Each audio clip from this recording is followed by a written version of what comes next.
It's Monday again. And let me fix this level here.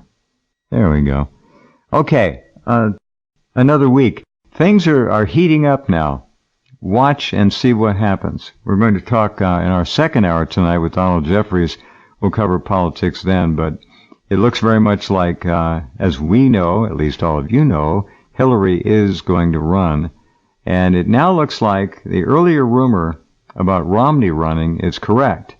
It looks like he is going to step in as well. Trump looking more and more and presenting more and more like a wounded bull at a bullfight. Now he's begun to... there's something sadly and tragically Shakespearean around him. He's acting paranoid and... what's the word? He's confused. He doesn't know who to trust. This is a Shakespearean tragedy, as it were. And it's only going to get worse.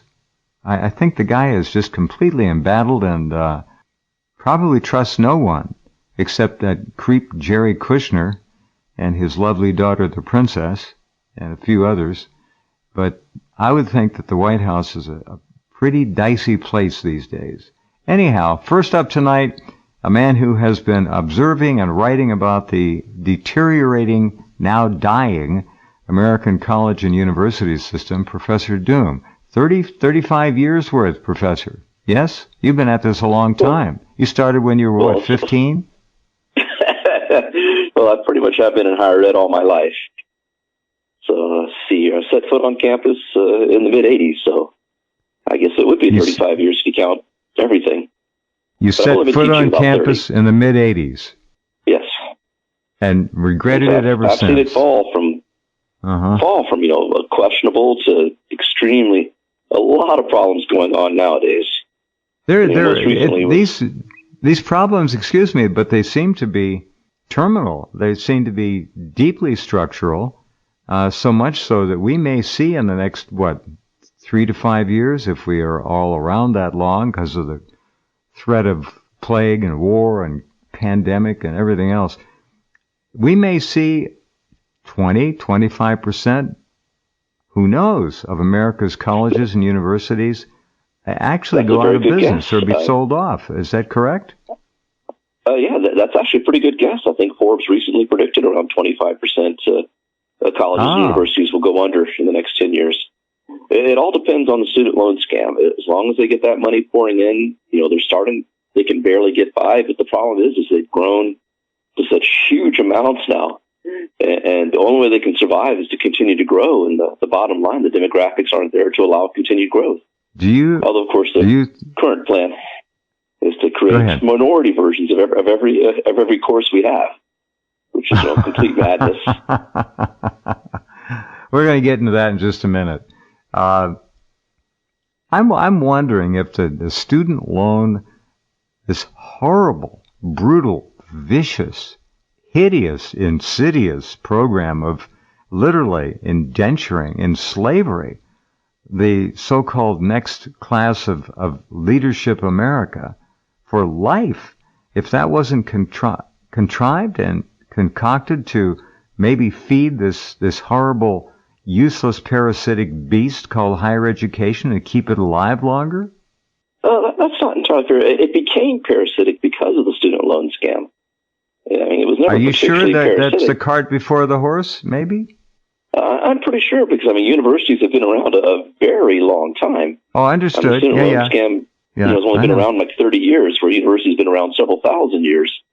But parasitic in the sense that this thing just seems to have come out of nowhere and taken over and become the, I can't speak French very well, raison d'etre of...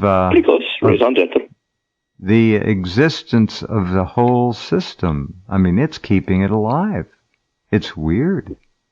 Well, it is, and one of the weird things, because you might think it's the for-profit schools that are responsible for a lot of the student loan money, because they hit the news all the time, right? Corinthian was getting over $1 billion a year in student loans where they were shut down, but it turns out over 97% of student loan money goes to state nonprofit schools, the for-profits.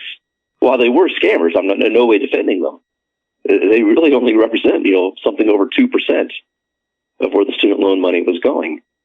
And so currently with the student loan system set up as it is now, you're correct. These schools are primarily parasitic. I mean, there are exceptions, but not that many, and certainly not enough. And of course, the real problem is these schools spend every penny they have and then some every time. And so it just takes a 1 or 2% drop in enrollments, and these schools start disappearing. And I'm just starting to see in the smaller schools. Yeah, and let's extrapolate on that. Where does the money go for all of these colleges and universities? It goes to pay the bloated, disgusting salaries of the administration. Correct. And it is really bloated and disgusting. And it's not just the salaries. You also have to consider perks. I mean, some of these guys get private jets. They get use of a house. They also get these 0% interest loans, which they don't have to pay back, which really isn't exactly a loan in most people's book. And I document all sorts of this kind of just lunacy where the money just drains away. And then when the schools get caught in corruption, the school pays the fine. Which that's kind of what we're seeing in some schools where they fall into race riots. And the people responsible, like the dean was sitting there passing out refreshments and leaflets with a bullhorn, causing a race riot at this one poor bakery at Oberlin College.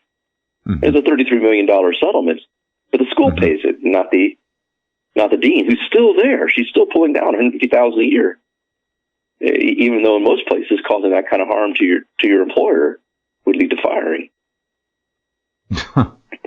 But that would be discriminatory system. And politically correct college and American life.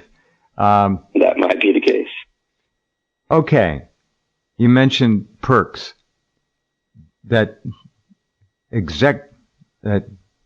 execrable is another French word. I'm kidding. Janet Napolitano, who I think announced recently she's resigning as the 20th president of the University of California system. Sometime fairly soon. $10 million parachute. That's the other thing that's weird. Is no matter how much disgrace their firing is under, they still get a huge parachute. Right. So it behooves them to quit. That's the point. They're getting these 0% interest loans. That's what the people in Congress get. That's one of the reasons they love to go to Congress, people who can get there. Just once they get into that money stream, they're set for life. It's just that simple. So Napolitano, I think, is going to leave. She'll get her giant severance pay, and then she'll go sign on with some corporation board of directors for another $500,000 a year or some crap. It could be, or maybe she'll retire because she's in a recent scandal at, I believe I can't remember, UC Berkeley, right? Where she's caught looting like $175 million. It's just a huge amount of money. And she's fired, and she's going to get a parachute on the way out in addition. Of course. And she'll probably get a building named after her, too. Of course. And it's like, where do they find these people? Of course they find these people, as you say, in Congress and in the government. That's really the big secret, is that much of higher education is turning into part of the revolving door. After they're done in Congress, they just go get it. Absolutely. You got it. Here's the story on lovely Janet. University of California President Janet Napolitano announced today, that was September 18th, at the UC Board of Regents meeting, no doubt luncheon, she will step down in August of 2020 after 7 years of leading California's preeminent public university system. My time at UC has been deeply gratifying and rewarding. I have been honored and inspired. Oh, yes, that's the key. I have been honored and inspired every day to serve this institution alongside incredibly dedicated, passionate people, said Napolitano. The decision was tough, and this moment bittersweet, but the time is right. And she gets a full year sabbatical, and then she'll come back as faculty. You know the game. 35 years at it. It's remarkable. Okay, now the fun this visit is going to be to talk about what you said earlier, that most every mainstream discipline is now spinning off minority and PC version correct incarnations of their curriculum. It's crazy. Yes. Physics, always a tough one. Well, God help anyone who dares discriminate and hold a minority member or a woman or anyone from a socially underprivileged class from having trouble with physics. So in order to solve that problem where no one will have trouble with physics, what's going on? Well, this is sort of an extension of what was going on 20 years ago. You would have thought that mathematics would be the last subject to cave into these people. And it turns out we weren't. We were one of the first, believe it or not, because there was just so much money in math because everyone has to take math. And so they bloated out the math as best they can with remedial courses and whatnot. And so now they got to blow it out in other programs. And one of the programs they're currently working on is physics. And Stanford, which is by no means the only school, has now a separate physics course just for the minority students. And, they get extra bonuses and extra time. And I assure you the faculty teaching those courses get extra pressure to make sure as many pass as possible. Nobody left behind. Nobody left behind. All you got to do is... Oh. Go ahead. This is so incredibly destructive because, Stanford used to be this great school. And now imagine 3 years from now when you graduate from Stanford, if you're a minority, what's that degree worth now? Stanford sit there and smile and say, look, we've produced more minority degrees. But everyone with any knowledge is going to say, wait a second, that Stanford's the school that has that bonus program that, is completely invalidates because their physics is minority physics. Who knew the physical laws were dependent upon the color of your skin? And I thought minority gravity physics affects everyone. Yeah.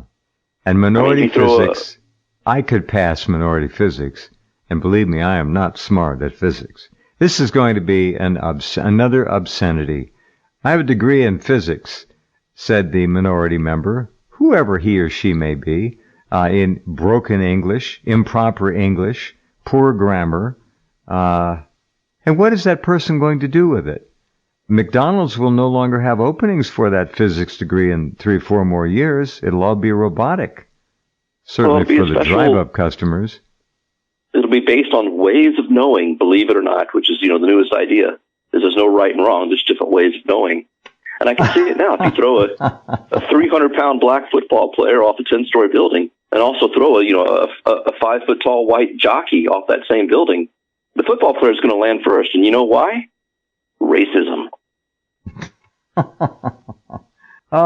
This is madness. Physics doesn't work this way. It's not supposed to, but it will in Stanford. Unbelievable. And it's not the only place where the stuff is going on. One of the pioneers is over at American University, where, they actually have seminars, and they say the way to fight white supremacy is to don't grade on quality. And it's like, but that's what you're supposed to grade on. And now, you got it on your Rense site a few weeks ago, how they're just totally adjusting the courses now to make it, all about effort. But, you heard of the labor theory of communism, right? That, the value of labor is how much work you put into it. And that's what they want to do for grading papers now. It doesn't matter what the paper says. It just matters, how long it is. So, some guy can just sit there and have his cat walk across the keyboard. Or just hold one letter. And you're laughing, and you should be laughing. But the trouble is I'm not joking. They have these theories down in writing, and they are advancing them and giving seminars and telling people to grade this way. And while it is funny in a sense, it's less funny when you realize they're paying, $50,000 a year tuition, and of course it's the taxpayer paying that for this. They're making education into the joke that has been intended. When I saw years ago, when little calculators came out, that people no longer understood how to do simple multiplication, let alone addition and subtraction, or long division, they didn't need to do it. I guarantee you now that a very large percentage, and you're a math professor, but a very large percentage of non-math majors, even though you mentioned math is mandatory, I think that'll be gone too soon. But they don't know technically they don't know how to do it. Is it? They've the mandatory math. I mean, it used to be the mandatory math was calculus. Now the mandatory math is 10th grade algebra. I mean, that's the first year college course. Which I did not do well in, by the way. And there's no problem with that. In fact, nothing makes me happier because I rather like job security. But the point... See? Well, the thing is, a higher education degree is supposed to mean something. All it means now is you have a 10th grade education. And, if that. Come on, that's a sophomore in high school, if that. Soon it'll probably drop down to middle school. They don't know. And here's the other thing. You don't know how to write? No problem. They have predictive. What is it? Predictive text or no, it's not predictive. You can speak text into a computer now, and this is probably old hat, but it'll print your words out, grammar correct them, syntax correct them, whatever, and it'll sound like it's coming from someone who's actually educated. They certainly have that. You're right. And this is the sort of technology, while fascinating, it does kind of make us wonder, what are we going to define education as? Since you don't have to be able to do anything, right? You don't have to write, and you don't have to have any knowledge, because, right, you just sit there and type into Google whatever Google wants you to know anyhow. And that's less and less all the time. And what there is of it has been rewritten and skewed, believe me. So as we speak right now, well, I'm speaking in general rhetorical terms to our listeners, but right now, history, I'm going to start with history. History is being scrubbed and revised and rewritten literally around the clock by the powers that be. Soon, we can expand that to what they're already doing, and that's general knowledge. General knowledge. See, information is the most powerful tool out there. If you let it out, you have an informed, intelligent, maybe even threatening public. But if you pull it back and give them false paradigms to play in, information that is so groomed and so skewed, and knowledge that is so curtailed, that they become effective morons, then it's easier to control them. And that's what they're doing. Not just morons, but angry morons. And they're angry at, at whoever they want you to. Because I remember a few days ago, the New York Times had that smear on Kavanaugh. And then 2 days later, they published the retraction. And I had friends, that they talked about the smear. And then I mentioned the retraction. And they didn't care. They said, Kavanaugh, well, I can't say these things on the radio, but they had many foul names for him. It's like, wow, you really are angry at some guy you've never met who hasn't been convicted of anything and almost certainly didn't hurt anyone. Right. And it's like, how many people are you that angry at? And they're angry. And I tell them about the 2-minute hate from 1984, and, they look at me like I'm sprouted eye stalks. It's like, that used to be mandatory reading, but,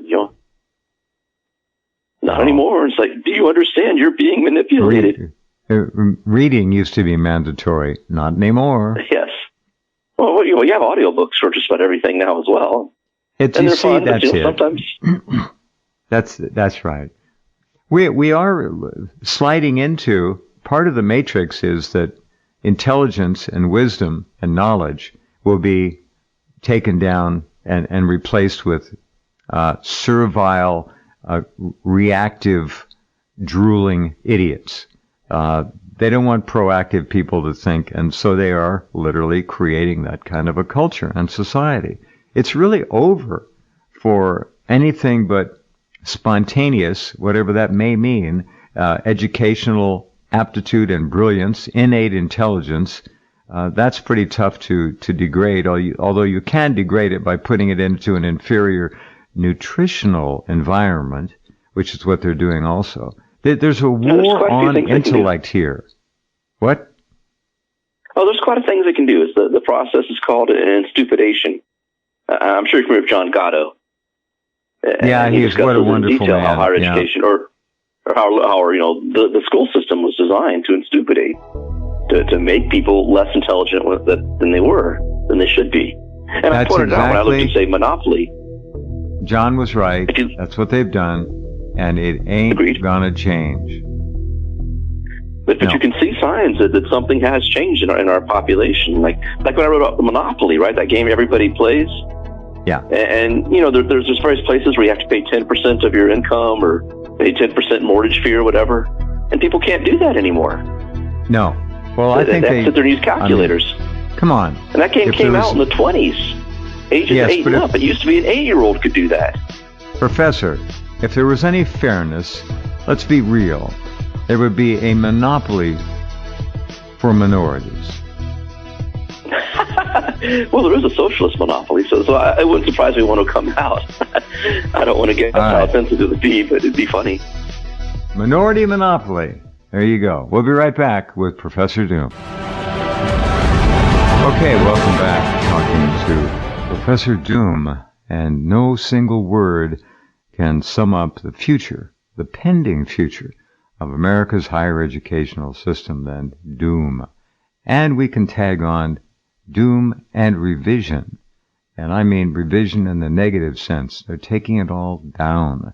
Nobody left behind, nobody denied. As long as you agree to be indentured for life to the system, paying an unpayable loan at intolerable and impossible interest rates, they'll give you your degree, which will mean absolutely nothing very soon.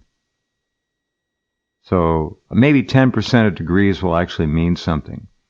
We haven't talked for a while about some of the asinine degrees that are being offered by colleges now, but we've got it. Next time you're here, maybe we can do a long list of those, updated list. We did it a while back, but just unbelievable, astonishing. Leaves one breathless and speechless at the inanity. That's not a French word, inanity, or is it inanity? I never could get that right. Of, honestly, education. It doesn't mean anything anymore. I got my degree. So what? What's it going to do for you? Nothing. What you need to do, you younger people, is find something you like to do and do it to the best of your ability. And maybe it'll have some potential. Let's say if you like working, let's keep it simple. You like working outdoors with nature, with plants and trees and flowers. So you go get a job with a landscaping company. You learn the business, and you get your own first truck. You get your own equipment, and you start doing that. I tell you right now, these people get paid damn good money.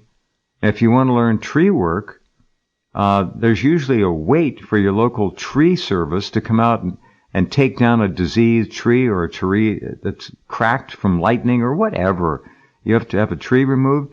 They'll come out and look at a 40-foot tree, a big oak, say, that'll be $1,000. They'll knock that tree down.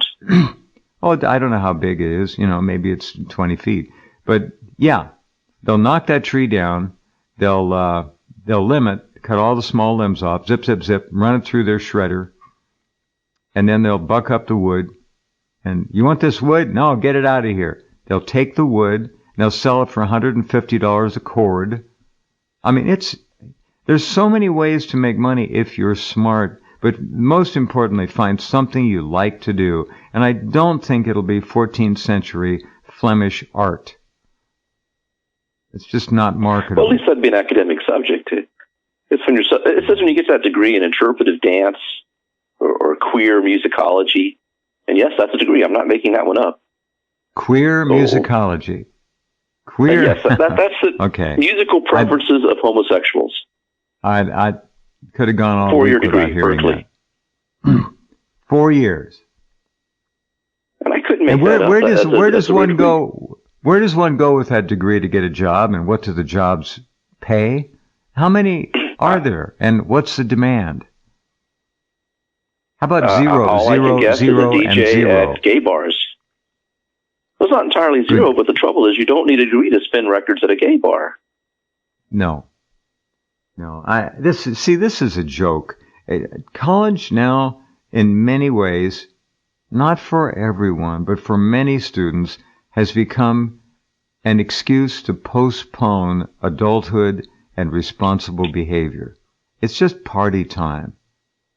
drugs, parties. That's what it is. It always has been that to some extent. The difference now is they're going into debt for it. It used to be if they blew off 1 year and Daddy was paying the tuition, well, he'd stop paying the tuition. Yeah. But now it's a taxpayer. Well, I remember when I was I went to UC Santa Barbara, and was blessed to be able to live on the bluff there, right on the ocean, for 9 years, and I took my time going through. But when that program called Affirmative Action showed up, and no longer did you have to worry about, if you were a minority, scoring well on the SATs or PSATs, and to be fair, you've got to be the right minority. That's right. That's one of the things that's really obnoxious about these programs, like the Stanford, minority physics program. I assure you, Chinese qualify as a minority, but just not for that one. And so they don't get the preferred minority. What we saw were inner city African Americans being plucked out of L.A. and put in the UC system, full ride, all expenses paid. Couldn't read or write. Didn't matter. And the men hung out in the university community, and what did they do full time? Chased white girls. I'm sorry, that's just the way it was. I'm not sorry, it's just the way it was. I hate to say it because I'd like to think people were more able to do important things than that, but that's what it was. And the women, the African women, African Americans, in many cases were angry because nobody wanted them. Basically, their own men didn't want them. They wanted those white blondes. And they were angry, and then they became Marxist, many of them in their orientation, and they would demonstrate, and they would howl and yell, and you could just see where it was all going. Some of them took proper advantage of it and did well, but the majority, I never saw them do anything except loaf along. You give somebody a handout, and they don't do anything. It's just human nature. That's what's wrong with this government's whole approach to the illegal invaders who are coming in here. What's the punishment for them? A free ride on Social Security, housing, food, education, you name it, and they get it? Well, you haven't mentioned health care. I'm getting there. And then American citizens are every single Democratic candidate. Yeah. They want now, Looney Lizzie is now saying, no border walls. She wants welfare for all illegals. She doesn't say crap about American citizens who are in trouble. No. They don't care. So, this system is so broken, it's really not repairable. It's going to have to be deconstructed and then rebuilt somewhere down the future when maybe we'll have a renaissance of human enlightenment. But right now, the only renaissance we're having is the endless repetition of greed. That's greed. It's the endless renaissance. It never stops. Well, if you want to have real fear, just imagine now if Hillary, when she announces her candidacy, she'll do the exact opposite of the Democratic candidates, and she'll say, you know what? You're right, no free health care for illegals. Now, obviously, people are going to believe her, and of course, the illegals will find out that she's not telling the truth because that's the way it goes. But it doesn't she just totally matter. Get her platform. Trump hasn't changed anything. Hillary would do the same thing Trump's doing, so the point is obvious. Correct. It doesn't matter who's in the White House. It's all a diversion. It's meaningless. It means nothing. The label game is a joke. It's a distraction. It's a con, an artifice, a deception. We don't need to pay any attention to politics at all if we're smart, except on a very local level. And then if you happen to be unfortunate enough to live in a town that is an Agenda 21 signee, i.e. you have a city manager, your city council and your mayor are secondary to the city manager. So you lose. And there are 700 or 800 towns and cities and communities in this country that are already Agenda 21. So there you go. So I don't blame. Go ahead. Sorry. I was say that probably explains what happened in Michigan with all the Somalis, suddenly moving in. Minneapolis, you mean? My apologies. 200,000 in Minneapolis, brought in here under the Trump and then the Obama, then the Trump U.S. State Department, the aegis there being that they are thoroughly embracing the United Nations so-called refugee resettlement program. These are not refugees. They're people taken off the streets and put on planes and brought over here and seeded all around America like tumors.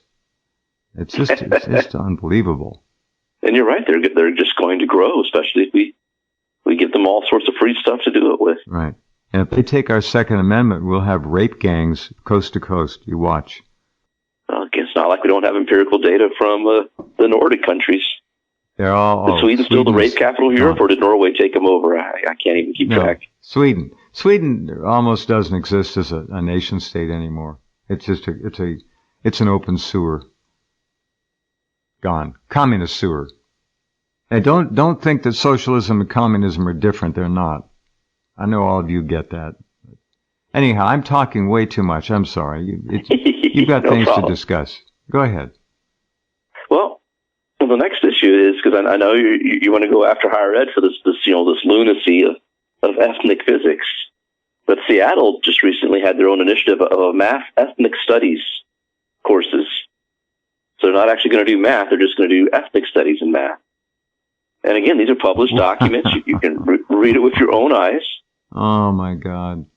And I'll just do a little quote here. Analyze the ways in which ancient mathematical knowledge has been appropriated by Western culture. Oh, my. It's like, what? No, math has been true for, thousands of years. And, you're wrong. Our trig system, we know it's Babylonian. Our notation, we know it's Arabic. We owe reparations to the descendants of the ancient ones who came up with the original math. We've got to trace this back.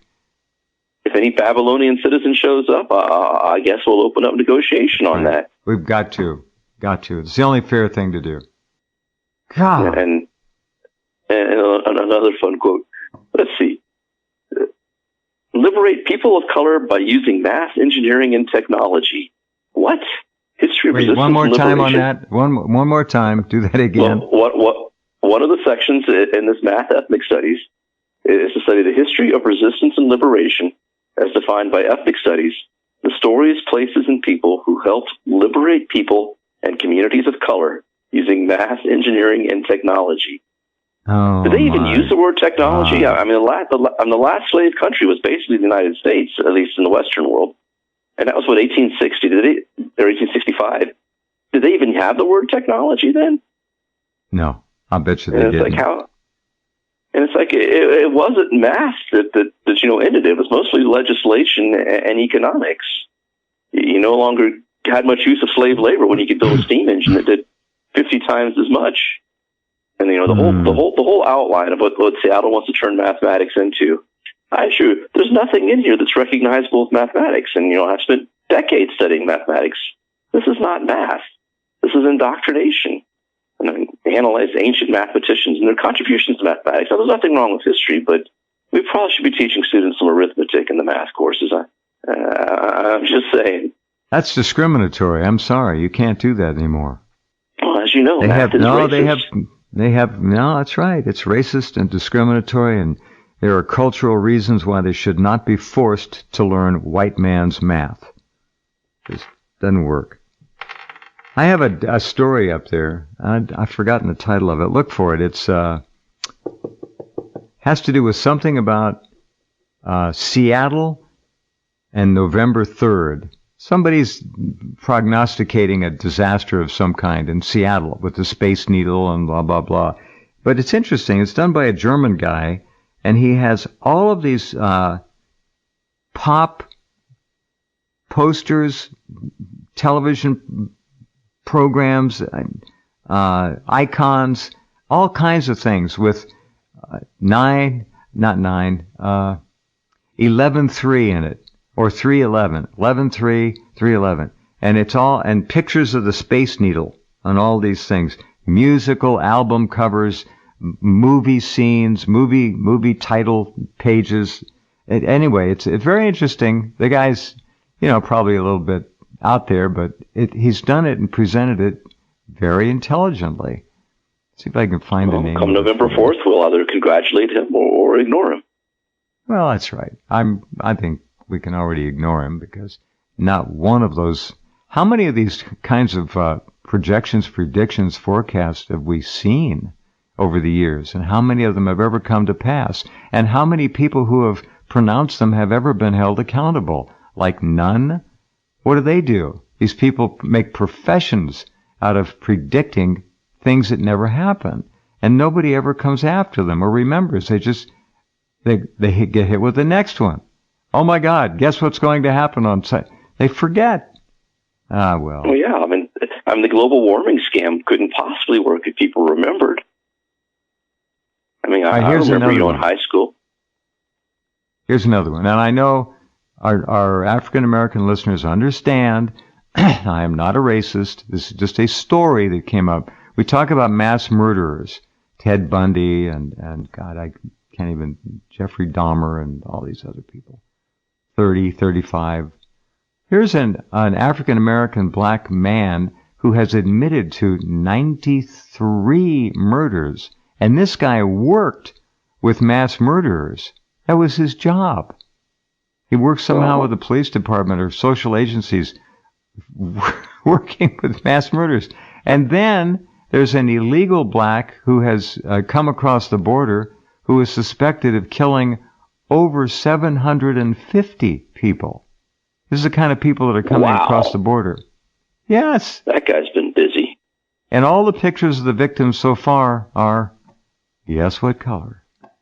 So there you go. It's the FBI stats again, black on white crime, which is the most untalked about thing in the country. It's just, But you can go to YouTube and watch them playing the knockout game. That's but when I was first told about the knockout game, I didn't believe it. I couldn't believe, anyone would consider that a legitimate pastime. Yeah. But you type it on YouTube and you can see hundreds of videos of them doing this for amusement, just walking up to white people and trying to knock them out. Well, they've killed several of them or more. And there have been a few fatalities. Absolutely, that's a body count. Yeah. But I mean, this is just, they're doing it just not even to steal, just for amusement purposes. Here's one for you. Hundreds of young transgender people are begging for help to return to their original born sex. Oh yeah, they do not cover just how devastating that is. I mean, those treatments are permanent, and now we're doing it to 5-year-olds. Correct. And I assure you, in 15 years, they'll be begging to be returned to what they were born as. And it's just, it's tragic. And, there's nothing you can do, and there's no one they can sue. Nothing you can do, and there's no one you can sue. I like that. That's a bumper sticker. That's a bumper randomly sticker. Poetic there. No, that's good. But the point is still is, we have this environment where we're supposed to, transition people who just mumble something about being not necessarily sure what gender they are when they're 6 years old. And no, I mean, and their parents. And the worst part is when they protested, they're excommunicated. Well, parents, it's like they've betrayed their trans people. Criminals beyond measure to do that to a child. The worst crime on this planet is to deprive a child of his or her childhood. God. Certainly in the top 10, but there's just so many crimes. There are. Anything else you got there? Go ahead. Well, let's see here. I mean, that's the big stuff is this new outbreak of fighting white supremacy, like not grading on quality, and just rewriting all our courses to be instead of being about educational and academic material, but to be about racist interpretation of such. And the whole point of this is the merger of our administrative and ideological interests, because the administrators, they're desperate. I mean, we have a lot of state schools now really hurting for money because despite what you hear about the economy, the states aren't collecting enough tax money to pour into higher education like they used to. And the only way the schools can get around that is get more students, and there's no more students to be had. They're already sucking in 70% of kids right out of high school, 80% of the population in general, and the bottom line is most of these kids really don't have a career in academia because we don't even need 50,000 physicists coming out of a college every year. I mean, a few of them are fine, but not at the numbers.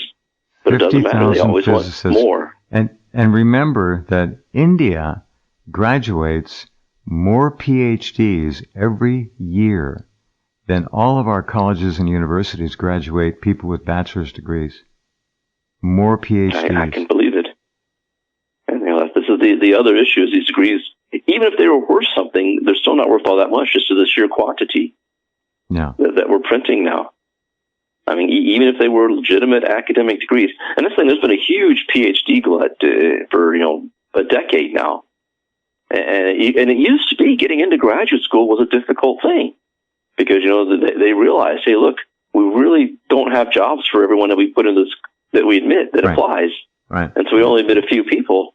I mean, when I applied to grad school, I was rejected far more often than not. But, when I went back for my studies of how higher education has changed, there wasn't a single graduate school that even looked at me. They just said, check the box and you can come on in. Wow. The box being one qualifying for student loans. Yeah, we were. I worried. I remember. I got in, but I was worried I wouldn't. Yeah. Yeah, well, that's history now. You can get in, especially in art schools. If you have an opposable thumb, you're in. And this is not what higher education used to be 30 years ago because there wasn't such an assured stream of money coming in. And so it is very parasitic now. I'll tell you, they're correct. Oh, so correct. I found that story. It's not far from maybe 20 down from the top. Have they been telling us something bad will happen to Seattle on November the 3rd, 2019? It's a video. Have they been telling us something bad will happen to Seattle on November 3rd, 2019? There's some other really good stories here that are very important for any of you who care about Mars.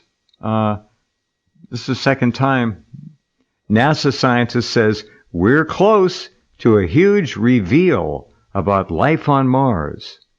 That's all well and good. What is he saying? I find your best story there is the one where the pediatricians won't vaccinate their own children. That's a big one. So what are they saying, NASA? In other words, NASA will at least partially stop lying to all of us about life on Mars. There's life on Mars. They know it. They've been lying and lying and lying. Here's another one. For all you hunters out there, zombie deer now in 24 states. What is zombie deer?